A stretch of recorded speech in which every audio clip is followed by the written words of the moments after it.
Aujourd'hui, mon portefeuille boursier est valorisé à plus ou moins 340 000 $ et mon objectif, il est super simple, c'est d'atteindre les 1 million de dollars. Mais contrairement à ce que tu pourrais penser, mon plan, c'est pas de trouver la prochaine action pépite qui va faire un x10 ou de prendre énormément de leviers pour essayer d'y arriver le plus vite possible. Parce qu'en réalité, pour passer de la somme à laquelle je suis aujourd'hui à 1 million, il y a seulement quelques variables à appliquer et quelques petits ajustements, mais qui vont faire absolument toute la différence. Donc, dans cette vidéo, je vais te montrer exactement comment je compte m'y prendre. Je vais te montrer la stratégie que j'utilise aujourd'hui, les secteurs sur lesquels la performance va se créer dans les prochaines années, comment je sélectionne mes entreprises, comment je gère mes positions et mon cash dans le temps, et surtout, on va faire le calcul ensemble pour voir combien de temps il me faudrait pour faire passer mes 340 000 $ à 1 million avec différents scénarios. Le premier truc à comprendre, c'est que j'ai pas besoin de faire une performance stratosphérique. Quand tu regardes simplement les chiffres, tu te dis, bon ok, 340 000 $ aujourd'hui, pour aller chercher les 1 million comme objectif, il va manquer 660 000 $. Effectivement, si je mettais mes 340 000 $ aujourd'hui et que j'ajoutais plus un seul euro directement dans mon portefeuille et que j'attendais simplement, il faudrait que mon capital fasse environ 1 x 3. Mais le problème de ce calcul, c'est qu'il oublie complètement la manière dont je vais construire mon patrimoine. Mon portefeuille, c'est pas quelque chose que je remplis une seule fois et que je vais plus jamais toucher. Je vais continuer à l'alimenter, je vais continuer à générer des revenus grâce à mon activité, je vais continuer à investir et en parallèle de ça, le capital est déjà en gros, le capital qui est déjà investi continue lui-même à composer. Donc, j'ai deux moteurs de croissance finalement qui travaillent en même temps. On va prendre volontairement plusieurs scénarios très simples pour que tu puisses comprendre. Si je gardais simplement mes 340 000 $ sans rien ajouter, ne serait-ce qu'un seul centime, et que j'obtenais un rendement moyen de 10%, ce qui est extrêmement faible, il me faudrait environ 11 ans pour arriver autour du million. À 15% par an, on tombe autour de 7 ans et demi. À 20%, ça serait autour de 6 ans. Et à 25% par an, on tomberait à 5 ans. Encore une fois, c'est uniquement des projections mathématiques. Ça veut absolument pas dire que le marché va me donner du 20 ou du 25% chaque année, mais du moins, c'est l'objectif que moi, je me vise avec la stratégie que j'implémente actuellement sur plusieurs années. Mais surtout, dans ces 4 scénarios, je n'ai ajouté aucune somme d'argent supplémentaire. Et moi, ce n'est absolument pas le plan que je vise, en tout cas, avec ma stratégie d'investissement. D'ailleurs, si tu veux que je documente vraiment là toute cette progression, les renforcements, les changements dans le portefeuille et voir si j'arrive effectivement à passer la barre de ce fameux 1 million d'euros, je te laisse t'abonner à la chaîne et comme ça, dans quelques années, on pourra tous revenir sur cette vidéo et voir si le plan a réellement fonctionné. Maintenant, il faut vraiment comprendre que mon objectif, c'est pas simplement de suivre le marché, parce que c'est un élément qui est extrêmement important. Pourquoi je prends pas simplement mes 340 000 $ et je mets tout sur un ETF S&P 500. Mais soyons clairs, pour énormément de personnes, acheter simplement un ETF et rien toucher et laisser le temps faire son travail, c'est déjà une excellente stratégie. C'est bien mieux que de laisser son argent sur un simple livret, ça c'est sûr, mais je pourrais jamais battre le marché, vu que je suis le marché. Et c'est clair qu'aujourd'hui, un ETF S&P ne pourra jamais faire mieux qu'une moyenne de 10% par an. Mais 10% par an, c'est extrêmement loin de l'objectif que je me vise personnellement. Donc forcément, pour aller chercher de la surperformance, je vais devoir accepter certaines choses. Je vais devoir être concentré, beaucoup plus concentré que la moyenne, avoir plus de volatilité sur mon portefeuille, plus d'asymétrie. Je vais potentiellement voir certaines de mes positions qui peuvent perdre 20, 30 ou 40% à certains moments, comme ça a été le cas sur cette période du mois de juillet. Et surtout, je dois passer beaucoup plus de temps à réellement comprendre les entreprises et les secteurs sur lesquels j'investis qui font partie de ce que j'appelle le monde 2.0. On va en parler dans les prochaines secondes. Mais en revanche, il y a quelque chose que je refuse catégoriquement, c'est de prendre énormément de risques uniquement pour pouvoir dire que j'ai su performer. Parce que si une année je fais plus 100%, mais que l'année d'après je redescends à moins 70, je vais jamais construire un vrai patrimoine et ça va me servir absolument à rien. Moi, ce qui m'intéresse, c'est la capacité du portefeuille à composer et à performer sur les 5 ou 10 prochaines années. Et c'est justement pour ça que je regarde pas uniquement quelles sont les actions qui peuvent monter le plus, mais je regarde plutôt quelles sont les entreprises qui ont une véritable raison de valoir beaucoup plus dans les 5 ou les 10 prochaines années que ce qu'elles valent réellement maintenant. Petit aparté rapide, si tu investis déjà mais que tu as le sentiment de stagner ou que ta stratégie pourrait être beaucoup mieux construite, je t'ai mis un formulaire juste en dessous de cette vidéo. Tu pourras m'y partager les actions que tu possèdes, la construction de ton portefeuille actuel, tes performances, les difficultés que tu rencontres aujourd'hui. Je vais personnellement étudier ta situation pour identifier ce qui limite potentiellement tes performances aujourd'hui et les principaux éléments que tu devrais retravailler pour aller faire plus de performances. Je te recontacterai ensuite pour te présenter mon analyse et te donner un plan d'action clair pour que tu puisses rendre ton portefeuille beaucoup plus cohérent, beaucoup mieux structuré et davantage aligné avec les objectifs que tu as aujourd'hui. Le lien du formulaire est dans la description de la vidéo. On retourne à la vidéo principale. Et oui, parce qu'avant de regarder le chiffre d'affaires d'une entreprise, ses marges, son PER ou même son cours, je commence beaucoup plus haut. C'est-à-dire que je me demande à quoi va ressembler le monde dans 5, 10 ou 15 ans. Et surtout, est-ce que des centaines de milliards de dollars sont déjà en train d'être investis pour construire ce nouveau monde?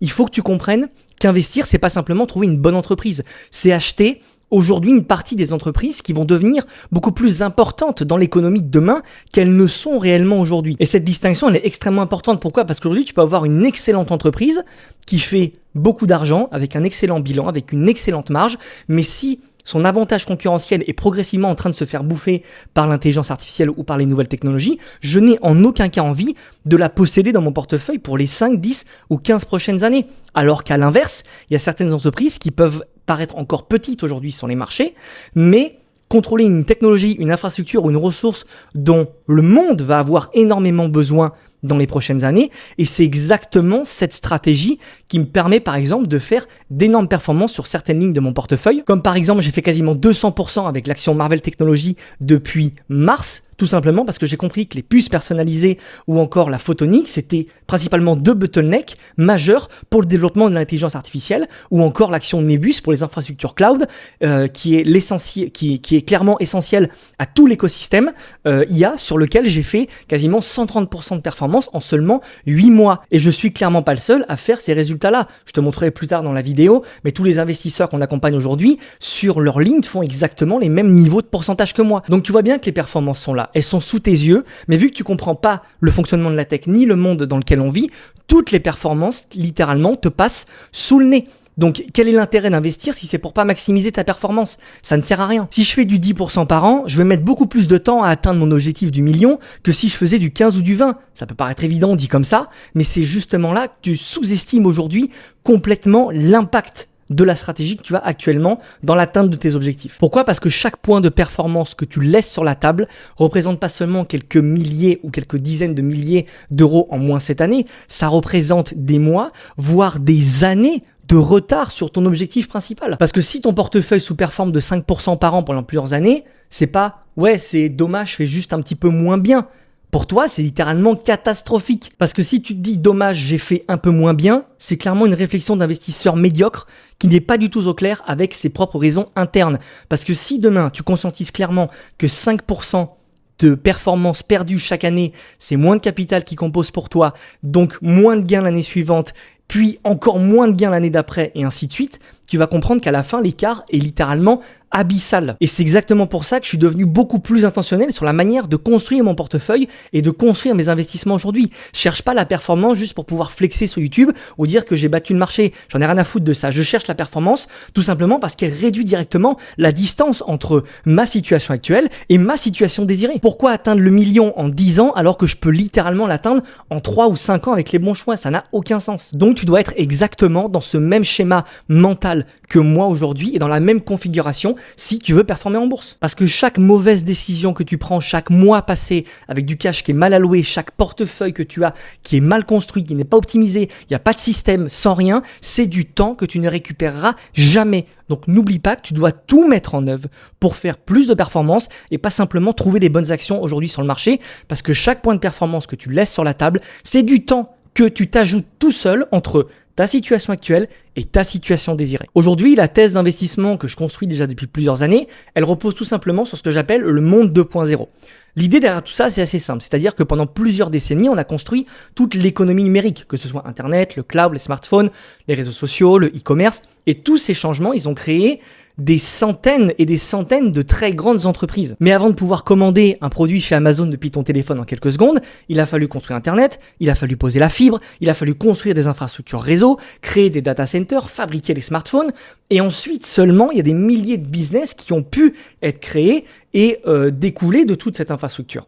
Et aujourd'hui, avec l'IA, je pense qu'on est au début d'une transformation comparable, sauf que cette fois, on est en train de rendre abondant ce qui n'est plus simplement l'information, mais ce qui est l'intelligence. L'intelligence du raisonnement, de l'analyse, de la création, de l'automatisation et de la prise de décision totalement autonome. Des tâches qui nécessitaient historiquement du travail humain va progressivement, et c'est même déjà le cas aujourd'hui dans beaucoup d'entreprises, va pouvoir être réalisées par des systèmes intelligents qui vont pouvoir fonctionner en permanence, 7 jours sur 7, 24 heures sur 24, sans l'intervention humaine. Et quand quelque chose d'aussi important devient beaucoup moins cher et beaucoup plus accessible, finalement, c'est toute l'économie qui est en train de se réorganiser autour de ça. Et c'est exactement le cœur de la thèse que j'expose aux investisseurs aujourd'hui qui sont présents dans notre écosystème et que j'accompagne au quotidien. C'est-à-dire que je vois vraiment l'intelligence artificielle ou l'intelligence de manière globale comme une utility économique, c'est-à-dire au même titre que l'électricité, le pétrole, la connectivité. Et pour moi, c'est là que commence l'investissement.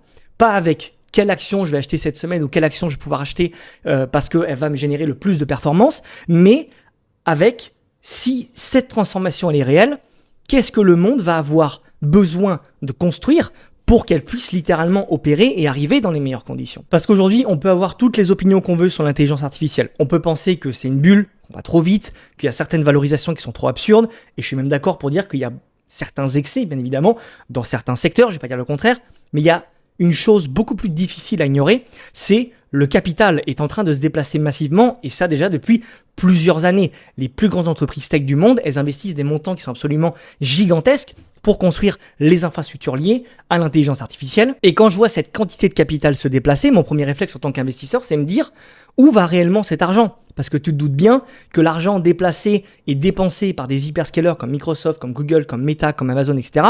ne disparaît absolument jamais. Il devient le chiffre d'affaires d'autres entreprises et de quelqu'un d'autre. Si Microsoft dépense des milliards pour construire un data center, il y a quelqu'un qui va devoir fournir les GPU, la mémoire, les équipements réseau, les systèmes électriques, le refroidissement, les composants, l'énergie. Et c'est là que finalement toute la chaîne de valeur commence à devenir extrêmement intéressante. Et c'est là, ici, personnellement, que j'oriente mes investissements. Et c'est ici que j'arrive au goulot d'étranglement. Personnellement, c'est probablement l'une des choses les plus importantes pour moi et auxquelles je fais le plus attention. Qu'est-ce qui manque ? Parce que quand il y a des centaines de milliards de dollars qui essaient de rentrer simultanément dans une nouvelle industrie, tout ne va pas suivre à la même vitesse et c'est tout à fait normal. On peut créer du software, donc un logiciel relativement rapidement, mais tu construis pas instantanément une nouvelle usine de semi-conducteurs, tu crées pas des nouvelles capacités électriques comme ça en claquant des doigts, tu produis pas davantage de mémoire avancée comme ça du jour au lendemain, parce que quand tu sais que déjà une simple usine de construction de puces mémoire, il faut à peu près 3 à 5 ans pour la construire. Tu multiplies pas les capacités de réseau électrique par 2 en seulement 6 mois. Tu fabriques pas non plus certaines machines extrêmement complexes sans plusieurs années d'expertise industrielle. Donc finalement, plus la demande va augmenter, plus certaines ressources deviennent extrêmement rares et économiquement, c'est extrêmement important pour nous puisque c'est là où on va orienter nos investissements.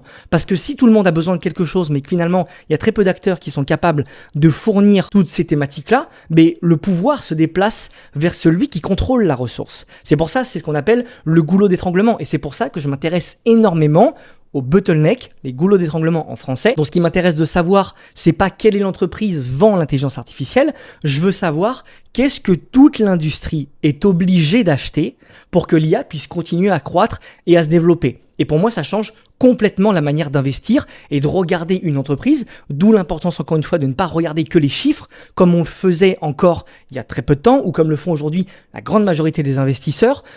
Parce que comprendre les entreprises en profondeur, c'est beaucoup plus important pour être sûr de posséder des vendeurs de pelles indispensables à toute l'industrie plutôt que d'essayer de deviner quelle application ou quel logiciel vont gagner dans les prochaines années. À partir de là, je peux simplifier toute cette transformation en 3 grandes étapes majeures. La première, c'est ceux qui construisent les fondations. Ce sont les entreprises sans lesquelles cette nouvelle économie ne peut tout simplement pas exister. Les semi-conducteurs, la mémoire, le networking, les équipements de fabrication, le cloud, les serveurs, les data centers et plus largement toutes les infrastructures physiques nécessaires pour produire du compute. Parce que il y aura forcément des entreprises qui vont essayer de profiter du narratif IA juste parce que c'est marketing. Mais ça ne veut pas forcément dire qu'elles construisent réellement l'intelligence artificielle. Moi, ce que je veux, ce sont celles pour lesquelles l'IA génère réellement des nouveaux revenus, des nouvelles commandes, des nouveaux investissements et idéalement un renforcement de leur avantage concurrentiel grâce au développement de l'intelligence artificielle. Donc moi ici, c'est ce que j'appelle les builders. Ce sont ceux qui construisent. Donc ensuite arrivent les enablers. Donc en gros, ceux qui rendent cette transformation possible. Et personnellement, c'est là où il y a énormément d'opportunités, je pense, que la majorité du grand public ne voit pas aujourd'hui. Parce que plus tu vas construire d'infrastructures, plus tu fais apparaître des nouveaux problèmes. Forcément, tu construis énormément de GPU, tu fabriques énormément donc de semi-conducteurs, ok très bien, maintenant il faut les alimenter, il faut les refroidir, il faut déplacer la donnée suffisamment rapidement, il faut trouver l'endroit où tu vas mettre tes data centers construire ces fameux data centers, connecter le tout au réseau électrique, et chaque nouveau problème crée potentiellement un nouveau goulot d'étranglement. Donc la question réellement que je me pose ici, c'est est-ce que cette entreprise permet à l'IA d'être beaucoup plus facilement alimentée, beaucoup plus facilement refroidie, beaucoup plus facilement connectée, construite, déployée ou utilisée à grande échelle. Et c'est là où on commence à sortir énormément de l'image classique de l'action IA, parce que c'est en fait les entreprises qui vont pouvoir bénéficier le plus de cette révolution ne seront sûrement pas celles qui vont développer un nouvel Anthropic, un nouveau Claude, un nouveau ChatGPT, etc. C'est celles qui vont vraiment peut-être vendre plus d'électricité, plus de refroidissement, plus de matériaux, plus de composants, etc. Parce que sans ça, finalement, tout le reste ne fonctionne pas. Et enfin arrive la partie qui m'intéresse le plus sur le long terme, c'est les adopteurs. Pourquoi ? Parce qu'un jour, quand toutes ces infrastructures auront été construites, et l'objectif final n'est pas évidemment de construire des data centers pour le plaisir de construire des centres de données, forcément un jour le but ça va être d'utiliser toute cette puissance de calcul pour rendre les entreprises meilleures. Parce que grâce à tout ça, une entreprise va avoir besoin de moins d'employés pour produire davantage, d'automatiser certaines fonctions, de développer certains produits beaucoup plus rapidement, de réduire ses coûts, d'améliorer ses marges, de personnaliser certains produits, de servir davantage de clients, etc. Donc par conséquent, de creuser son avantage concurrentiel et donc de gagner beaucoup plus d'argent. Donc, dans cette troisième catégorie, la question que je me pose personnellement, c'est est-ce que cette entreprise utilise réellement l'IA pour devenir structurellement meilleure ? C'est d'ailleurs pour ça que des adopteurs peuvent potentiellement devenir les acteurs les plus durables de toute cette transformation finalement, parce que ils dépendent plus simplement d'une vague de dépenses, donc en gros de dépenses d'infrastructures, mais de plusieurs décennies d'utilisation de cette infrastructure. Et c'est là qu'on va retrouver des boîtes notamment comme la santé, la robotique, le spatial, la défense, la finance, la cybersécurité et probablement beaucoup d'autres industries que tu n'associes clairement pas aujourd'hui à l'intelligence artificielle. Mon processus finalement fonctionne de la manière suivante, c'est-à-dire que je regarde déjà le monde, où est-ce qu'il va, les transformations majeures, les flux de capitaux, les goulots d'étranglement, les différents secteurs, les entreprises et enfin les niveaux de valorisation. Et c'est seulement à la fin de cette chaîne que je décide si une entreprise mérite réellement d'avoir sa place dans ma stratégie d'investissement ou dans mon portefeuille pour les prochaines années. Mon objectif aujourd'hui, et le tien, c'est d'essayer de posséder uniquement les entreprises qui seront les plus importantes dans le monde de demain. Les principales et celles sur lesquelles tu dois mettre ton génie et tout ton temps, c'est sur ce qui va capter la performance dans les prochaines années. Donc perso, quand j'analyse une entreprise, je veux pouvoir répondre à 3 questions. Est-ce qu'elle construit, est-ce que l'entreprise, en gros, que je regarde et que j'ai sous les yeux, est-ce qu'elle construit le monde 2.0 que je cible ? Est-ce qu'elle permet au monde 2.0 de fonctionner et de passer à l'échelle ? Et surtout, est-ce qu'elle utilise la technologie pour devenir une entreprise beaucoup plus puissante ? Si elle ne répond à aucune de ces 3 questions, il va falloir une excellente raison pour immobiliser mon capital dessus pendant les 5 ou 10 prochaines années. Ça, je te le garantis parce que je n'ai aucune raison. Parce qu'au final, mon capital est limité, ton capital est limité. Donc avec mes 340 000 $ aujourd'hui, mon but c'est de pas de posséder un peu de tout finalement, mais c'est de me concentrer progressivement mon argent sur des endroits où je pense que la prochaine décennie va créer le plus de valeur. On arrive probablement à la partie la plus importante parce qu'avoir 10 bonnes idées, ça veut pas forcément dire avoir un bon portefeuille. Je dois décider combien je vais mettre sur chaque action, à quel moment je vais renforcer, comment je vais gérer mon cash, qu'est-ce que je fais lorsqu'une action monte, baisse énormément, et surtout à quel moment je reconnais simplement que la thèse d'investissement est cassée ou qu'elle a même été mauvaise. Moi personnellement, je veux que mon portefeuille fonctionne un petit peu comme une architecture de maison. Je construis ma propre maison, de quoi je vais avoir besoin ? Je vais avoir besoin d'une partie qui constitue mon socle. Le socle, c'est les fondations de ma maison. Ça va se traduire par des entreprises ou des expositions dans lesquelles j'ai une conviction importante et où le niveau de risque reste relativement maîtrisé par rapport au reste. Donc ça peut être des entreprises fortement market capées comme Microsoft, comme Google, comme Nvidia, comme Tesla, ce genre d'entreprise, et une exposition par exemple à du gold pour une stabilisation générale du portefeuille lors de périodes beaucoup plus compliquées pour la partie sur le stock picking. Maintenant, vu que j'ai mon socle passif long terme qui est construit et que j'ai mes grosses convictions, je suis en capacité d'accepter davantage de volatilité sur mon second socle qui est le socle actif, puisque je pense que le potentiel sur plusieurs années justifie cette prise de risque et que de toute façon, j'ai pas le choix si je veux vraiment aller faire de la performance sur du long terme. C'est ici que je vais mettre toutes mes entreprises dont j'ai parlé juste avant avec les bottlenecks, les semi-conducteurs, le cloud, le système réseau, les refroidissements, etc., etc. Et enfin, je peux avoir certaines positions beaucoup plus asymétriques, des entreprises qui sont forcément plus risquées avec des thématiques d'investissement, des thèses d'investissement qui sont plus long terme, hors cycle, mais dans lequel j'ai une énorme conviction.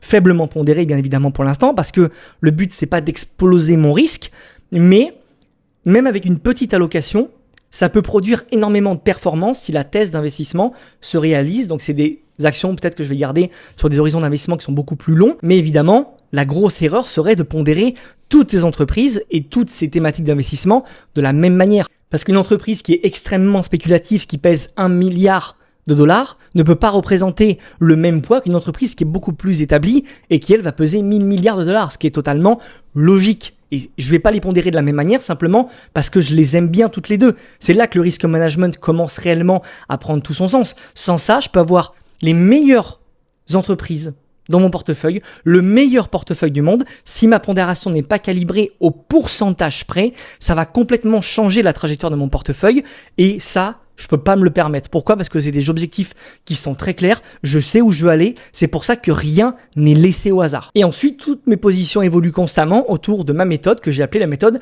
RCPP. Renforcer, conserver, protéger et pivoter. En gros, si la thèse se renforce et que le prix devient beaucoup plus intéressant, comme on a connu par exemple sur le mois de juillet sur pas mal d'entreprises tech, je peux renforcer. Si tout se passe comme prévu, mais que les valorisations sont correctes sans être non plus exceptionnelles, je peux simplement conserver. Si une position devient extrêmement importante par rapport au reste de mon portefeuille ou que le rapport risque-rendement devient beaucoup moins intéressant pour moi, dans ce cas-là, je peux protéger une partie de mes gains. Et si les fondamentaux changent complètement réellement, je cherche pas à comprendre. Dans ce cas-là, je pivote. Je n'ai aucun intérêt à rester 10 ans sur une entreprise simplement parce que j'en ai parlé sur YouTube et que j'en ai fait les éloges et que j'ai dit que j'allais garder cette entreprise-là très longtemps parce que j'y croyais fortement. Le monde change. Je suis un investisseur 2.0. Je m'adapte au marché, au monde intelligent dans lequel je vis. Donc, mon portefeuille doit pouvoir évoluer avec lui. Et c'est exactement l'optique et le schéma mental dans lequel tu dois être si tu veux performer avec tes investissements. Si tu pars dans l'optique de je vais mettre ça dans mon portefeuille et je vais les garder sur les 10, 15 ou 20 prochaines années parce que c'est comme ça, tu ne performeras jamais avec tes investissements et ça, je te le garantis à 300%. Dans cette vidéo, je te parle de mon objectif, mais ça serait curieux de savoir où tu places le tien. Est-ce que c'est les 100 000, les 500 000, les 1 million, les plusieurs millions d'euros? Voilà. Juste dis-le moi en commentaire parce que ça m'intéresse de savoir où sont les investisseurs qui regardent cette chaîne, même si je suis sûr que vous avez tous et toutes des objectifs qui sont extrêmement élevés comme moi je peux avoir aujourd'hui. Il y a également un élément que je n'oublie surtout pas de prendre en compte quand les marchés sont haussiers, ça va être la gestion de mon cash. Quand tout monte, garder du cash, ça peut parfois donner l'impression de perdre de l'argent. Et je suis sûr que tu penses exactement la même chose. Tu regardes tes actions faire plus 10, plus 20, plus 30%, et toi, tu as une partie de ton portefeuille qui bouge quasiment pas parce que tu restes en cash. Donc, psychologiquement, tu as envie de tout investir. Mais pour moi, le cash a une fonction extrêmement précise. Pourquoi ? Parce qu'il me donne quelque chose que ne peut pas forcément me donner le marché tout le temps, c'est-à-dire des options. Si demain, j'ai une entreprise que j'adore, qui perd 25%, alors que la thèse n'a absolument pas changé, je peux avoir l'opportunité d'acheter. J'ai un exemple parfait en tête pour illustrer ça. C'est exactement ce qui s'est passé début juillet, par exemple, avec l'action Nebus. En gros, début juillet, mais surtout le mois de juillet, c'est exactement ce qui s'est passé avec l'action Nebus Group qui a fortement baissé, tout simplement parce que il y a eu un problème avec Meta puisqu'elle avait annoncé réfléchir à vendre une partie de sa propre capacité de calcul. Pourtant, aucune offre cloud IA majeure n'a encore été lancée et surtout Meta venait de signer encore 27% de dollars supplémentaires de contrats avec Nebus. La thèse fondamentale n'avait donc absolument pas changé du jour au lendemain. C'est surtout que la projection du marché avait changé. C'est ça en fait qui a fait que l'action a perdu quasiment 50% sur un mois. Mais c'est dans des moments comme ça que je suis hyper content d'avoir une bonne gestion de mon cash parce que je veux pas être obligé de vendre une autre entreprise que j'adore simplement pour me libérer du cash. Ça n'a aucun sens. Et c'est d'ailleurs pendant les grosses corrections que beaucoup des meilleures opportunités se créent. Et c'est exactement comme ça que, en gros, les baisses d'aujourd'hui vont créer tes futures performances. C'est pour ça qu'une gestion rigoureuse de ton cash est extrêmement importante. Mais uniquement, encore une fois, pour les investisseurs qui ont encore des munitions. Donc, mon objectif, c'est pas d'être investi à 100% en permanence. Mon niveau de cash, il va dépendre des niveaux de valorisation, il va dépendre des opportunités disponibles, du cycle de marché et du risque général aujourd'hui de mon portefeuille. Donc, quand tout devient extrêmement cher, j'ai aucun problème à accumuler davantage de liquidités, à réduire à la rigueur mes investissements mensuels. Et quand certaines des entreprises que je voulais acheter depuis des mois corrigent fortement, dans ce cas-là, c'est justement là que ce cash commence à devenir énormément important pour moi et va créer énormément de valeur sur mes investissements. Et d'ailleurs, si tout ce que je viens de t'expliquer sur ma manière de construire un portefeuille, d'identifier les futures grandes tendances, de sélectionner les entreprises qui ont le plus de potentiel de hausse te parle, c'est exactement le travail que je fais personnellement à l'intérieur de l'écosystème que j'ai créé qui s'appelle la Smart Invest Academy. L'objectif, c'est pas simplement de te donner une liste d'actions, loin de là, on part de ta situation actuelle, de ton capital, de ton niveau de risque, de tes objectifs et on reconstruit avec toi une vraie stratégie d'investissement qui est cohérente sur les prochaines années. En gros, on regarde ton portefeuille, comment il est structuré, quelles sont les positions qui ont réellement leur place aujourd'hui dans ton portefeuille, les niveaux de pondération, comment tu vas gérer ton cash et surtout comment tu vas pouvoir te positionner sur les entreprises et les grandes tendances qui, selon nous, peuvent bénéficier le plus au monde qui est en train de se construire, donc le fameux monde 2.0 autour de l'intelligence artificielle. Et derrière, tu n'es absolument pas laissé seul avec ta stratégie, loin de là. Chaque semaine, avec mes équipes, on fait tout le travail de recherche, de filtrage sur les marchés, les entreprises, les résultats, les niveaux de risque et les nouvelles opportunités pour que tu puisses toujours rester à jour de ce qui se passe sur les marchés en seulement 2 heures par semaine et sans avoir besoin de transformer l'investissement en ton deuxième métier. Tu as d'autres choses à faire, tu as ton vrai métier, tu as ta famille, tu as tes amis, tu as tes hobbies. Tu n'as pas le temps de passer le temps que je passe personnellement sur les marchés pour savoir où est-ce que tu dois investir et comment le faire. C'est pour ça que je fais personnellement avec mes équipes tout ce travail de recherche pour toi. Au-delà de tout ça, et bien évidemment, ce qu'on t'apporte aussi, c'est tout un écosystème. Il y a une partie du travail qui se fait en autonomie sur la plateforme. On te donne un écosystème global avec 6 modules extrêmement bien construits, avec des cours vidéo pour que tu puisses comprendre les systèmes, les outils et toutes les stratégies qu'on va te faire implémenter au cours des différents coachings qu'on va avoir en one-to-one avec toi et moi. Les modules sont là pour que tu comprennes progressivement pourquoi on prend telle et telle position et pourquoi on parle de telle ou telle chose dans le Slack, là où on donne absolument toutes les informations sur les marchés et sur tout ce qui se passe chaque semaine. On te suit du premier compte ouvert jusqu'à même l'optimisation et la gestion de ton patrimoine. Bien évidemment, tout ça n'est pas fait pour la grande majorité des investisseurs et l'écosystème, il n'est pas destiné à tout le monde. Aujourd'hui, on travaille principalement avec des entrepreneurs, des personnes à haut revenu ou des investisseurs qui ont déjà un capital sérieux investi sur les marchés. Pour que tu fasses partie de l'écosystème aujourd'hui, on demande généralement un capital d'investi de minimum 20 000 euros en bourse et idéalement une capacité à continuer d'ajouter du capital régulièrement pour pouvoir mettre en place tous les systèmes et toutes les automatisations qu'on va te faire mettre aujourd'hui sur ton portefeuille et surtout d'avoir une vision long terme. Si tu cherches simplement à faire du trading, à trouver la prochaine action pépite qui va faire un x10 en 15 jours ou à simplement copier-coller des positions sans comprendre ce que tu fais, je te garantis que ce qu'on propose aujourd'hui n'est absolument pas fait pour toi. L'objectif, c'est vraiment de construire quelque chose sur plusieurs années, de savoir exactement où ton argent est positionné, pourquoi il est positionné à tel endroit, quel rôle a chaque position dans ton portefeuille et comment chaque décision doit te rapprocher de ton objectif final. Donc si tu te reconnais là-dedans, tu peux cliquer sur le lien approprié dans la description et remplir le formulaire ou alors directement scanner le QR code qui est juste devant toi. On regardera ton portefeuille actuel, ton capital, tes objectifs et voir ce qui te bloque. Et si ton profil correspond exactement à ce qu'on recherche et qu'on pense réellement pouvoir t'aider, on pourra échanger ensuite tous les deux via une visio qu'on fera simplement toi et moi pendant à peu près 45 minutes et voir comment adapter tout l'écosystème à ta propre situation personnelle. Revenons maintenant à mon objectif du million parce que maintenant qu'on a vu la philosophie et la vision derrière le portefeuille, on peut enfin regarder concrètement les chiffres. On repart de 340 000 $ et on va faire avec différents scénarios. Premier scénario, je n'ajoute absolument rien en termes de cash aujourd'hui sur mon portefeuille. Avec une hypothèse moyenne de 15% par an, mathématiquement, j'arriverai autour du million en environ 7 ans et 9 mois, donc quasiment 8 ans. Ce qui est déjà pas énorme en termes de temps quand tu réfléchis au fait qu'on parle quasiment de faire un x3 sur le patrimoine global. Il y a certaines personnes qui le font en 10, 15 ou 20 ans, alors que moi, ça prendrait à peine 8 ans, donc c'est extrêmement bien. Mais pour moi, ça reste encore trop long. Ça me ferait atteindre le million, donc autour de 35-36 ans. Donc, c'est hors de mon objectif pour moi aujourd'hui. Deuxième scénario, même capital de départ, 340 000 $, même hypothèse de 15% de rendement par an. Mais cette fois, je continue à investir 5 000 $ par mois, ce qui correspond plus ou moins à ma capacité d'investissement aujourd'hui. Là, on parle plus de presque 8 ans, mais on tombe à 4 ans et demi, ce qui est déjà beaucoup plus intéressant pour moi et pour mon objectif aujourd'hui. Et c'est là où tu comprends à quel point les nouveaux capitaux que tu implémentes sur ton portefeuille changent complètement ta trajectoire financière. C'est pour ça qu'il te faut la bonne stratégie et en plus de ça, la capacité de générer du capital pour pouvoir l'investir de manière régulière. Maintenant, imaginons une hypothèse beaucoup plus agressive. 340 000 $ de capital initial, 5 000 $ ajoutés chaque mois et 20% annualisé de rendement sur la période qui est aujourd'hui mon objectif de rentabilité moyenne chaque année. Dans cette configuration, mathématiquement, le million, je pourrais l'atteindre en à peu près 3 ans et 10 mois, donc moins de 4 ans. Si mes apports augmentent avec mes revenus, le délai, bien évidemment, peut continuer encore une fois à diminuer. Et encore, là, on part simplement du principe où je fais simplement du 20% de moyenne par an. Et surtout, on simplifie énormément la manière dont je vais gérer mon capital dans le temps. Parce qu'en réalité, je fais pas du DCA bêtement tous les mois, comme je te le disais juste avant, sur toutes mes positions. J'optimise mes entrées, donc je peux accumuler du cash pendant une certaine période pour pouvoir ensuite investir davantage quand j'estime que les points d'entrée sont beaucoup plus intéressants, exactement comme j'ai fait donc avec la baisse qu'on a eue sur les actions tech au mois de juillet, où je suis rentré avec plusieurs dizaines de milliers de dollars d'un coup que j'avais accumulé au fil des mois depuis le début de l'année. Donc là, je t'ai vraiment pris les scénarios les plus simples pour que tu puisses comprendre la logique, mais la réflexion que j'ai et que tu dois absolument toi aussi avoir de ton côté, c'est celle-ci. Quel rendement moyen est-ce que je peux produire aujourd'hui grâce à mes connaissances et à ma capacité de générer du rendement? Combien est-ce que je peux continuer à verser sur mon portefeuille?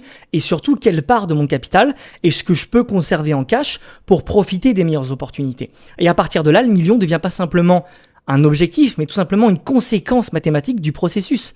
Si évidemment le processus fonctionne et qu'on ne se tape pas une crise financière majeure pendant les 5 prochaines années, je pourrais très facilement atteindre l'objectif des 1 million dans les 3 à 5 prochaines années qui arrivent. Bien évidemment, maintenant, je ne vais pas terminer cette vidéo en te faisant croire que j'ai découvert la formule magique et que je suis le meilleur investisseur. Je suis pas là pour te vendre du rêve, loin de là. Normalement, si tu regardes mes vidéos, c'est que tu as quand même un minimum conscience de comment fonctionne l'investissement et que c'est pas magique non plus. Donc, ce plan, comme je viens de te le dire, il peut complètement échouer aujourd'hui. Pourquoi ? Premièrement, parce que je peux simplement me tromper sur certaines entreprises. Aucune analyse, de toute façon, n'est fiable à 100% et me permet d'avoir raison 100% du temps. Deuxièmement, je peux avoir raison sur une entreprise, mais avoir tort sur le prix. Aujourd'hui, acheter une excellente boîte, extrêmement surévaluée, peut produire plusieurs années de mauvaise performance. Parce que c'est très facile de baisser, mais je vais pouvoir mettre plusieurs années avant de revenir, ne serait-ce qu'à break-even, et ensuite aller chercher de la performance. Et moi, c'est mon point de vigilance numéro 1 aujourd'hui, quand j'essaye d'acheter une entreprise. Troisièmement, ma vision du monde peut totalement évoluer. Aujourd'hui, je pense qu'une énorme partie de la valeur des prochaines années va se créer autour de l'intelligence artificielle et de toutes les infrastructures nécessaires à son développement, ce qui est normal. Mais si les données changent, ma stratégie, elle doit changer aussi. En gros, je refuse d'être marié à une thèse simplement parce que je l'ai défendue, comme je te disais juste avant, pendant plusieurs années sur YouTube, sur les réseaux sociaux. Si je change, je l'assumerai à 100%. Et c'est ça aussi, être un bon investisseur. C'est pas rester campé sur ses positions, tout simplement parce que je suis amoureux d'une thèse ou parce que j'en ai parlé durant plusieurs années. Ça n'a aucun sens. Quatrièmement, il peut y avoir un marché baissier extrêmement violent dans les prochaines années. Et mon portefeuille étant orienté extrêmement croissance, il y a certaines positions qui peuvent énormément corriger. C'est quelque chose que je suis prêt à accepter. J'ai quand même derrière un risque, donc un risque management qui est maîtrisé pour faire en sorte d'éviter que mon portefeuille baisse trop quand même. Mais ce que j'accepte pas, par contre, c'est de construire un portefeuille qui est réellement fragile, qu'une correction normale suffisent à me faire sortir définitivement du marché. D'où encore une fois le principe du risk management qui va me permettre de stabiliser mon portefeuille même sur les fortes périodes de baisse. Et enfin, le dernier risque qui est l'un des plus grands des 5 pour moi finalement, c'est moi-même. Il faut pas oublier que en tant qu'investisseur, dans l'investissement, notre propre ennemi, c'est nous-mêmes. Je peux commencer à devenir extrêmement euphorique vu que le portefeuille monte et je vais commencer à me dire « Ok, là ça monte, je vais commencer à surpondérer mes lignes, à arrêter de respecter mes niveaux de valorisation, à ne plus garder donc de munitions, donc de cash, même utiliser du leverage pour gagner beaucoup plus vite, comme on l'a vu récemment avec l'investisseur Leopold Aschenbrenner, qui a dû liquider ses positions parce qu'il a eu un appel de marge à cause des leviers, ou changer de stratégie à peu près tous les 3 mois. Parce qu'au final, il y a énormément d'erreurs en investissement qui peuvent être évitées, qui viennent pas du manque d'information, qui viennent simplement d'une incapacité à respecter notre propre système. Donc, encore une fois, ton pire ennemi en bourse, ça sera jamais les marchés, ça sera jamais les actions, ça sera toi-même et uniquement toi-même. Donc, si je devais résumer mon plan en 4 étapes, ça serait ça. Aujourd'hui, j'ai environ 340 000 $. Mon objectif, c'est d'atteindre les 1 million. Et pour y arriver, je veux premièrement construire un portefeuille qui est positionné sur les bons endroits où le monde va créer énormément de valeur pendant les prochaines années. Deuxièmement, je veux sélectionner les entreprises qui ont réellement la capacité de capturer cette valeur-là.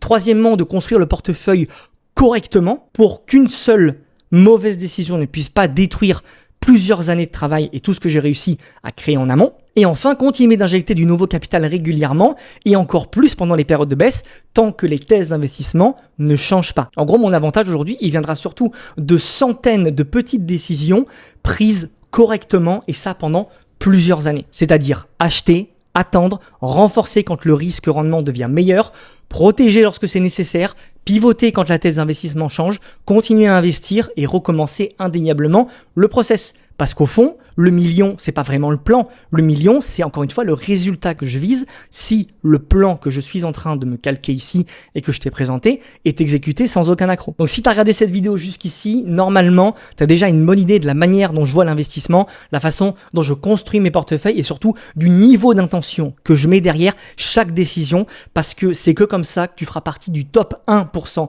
des meilleurs investisseurs et de ceux qui font le plus de performances. Pour rappel, la Smart Invest Academy est principalement destinée aux entrepreneurs, aux personnes à haut revenu et aux investisseurs qui ont déjà un portefeuille qui est conséquent, généralement au moins 20 000 euros d'investis, avec la capacité de continuer à ajouter du capital régulièrement et surtout avoir une vraie vision long terme et pas faire des coups comme ça sur quelques semaines. Donc si tu corresponds à ce profil et que tu veux voir si l'accompagnement est adapté à ta situation, tu peux cliquer sur le premier lien dans la description de cette vidéo ou scanner le QR code qui est juste en face de toi pour remplir le formulaire. Si tu corresponds au profil d'investisseur qu'on accompagne, je reviendrai personnellement vers toi pour qu'on puisse convenir d'un rendez-vous téléphonique ensemble. On pourra faire le point sur ta situation, répondre à toutes tes questions, voir quelles sont tes contraintes limitantes aujourd'hui et voir surtout si l'écosystème qu'on a créé est réellement adapté et réellement la bonne solution pour toi. Si tu n'es pas encore prêt à réserver ton appel, tu peux simplement m'envoyer ton portefeuille ou un message sur Instagram. Je me ferai un plaisir de répondre à toutes tes questions et t'aider au mieux dans cette évolution. Voilà, c'est tout pour cette vidéo. N'hésite pas à liker, à t'abonner et à commenter. Je réponds absolument à tout le monde. Et moi, je te dis à la prochaine pour une nouvelle vidéo.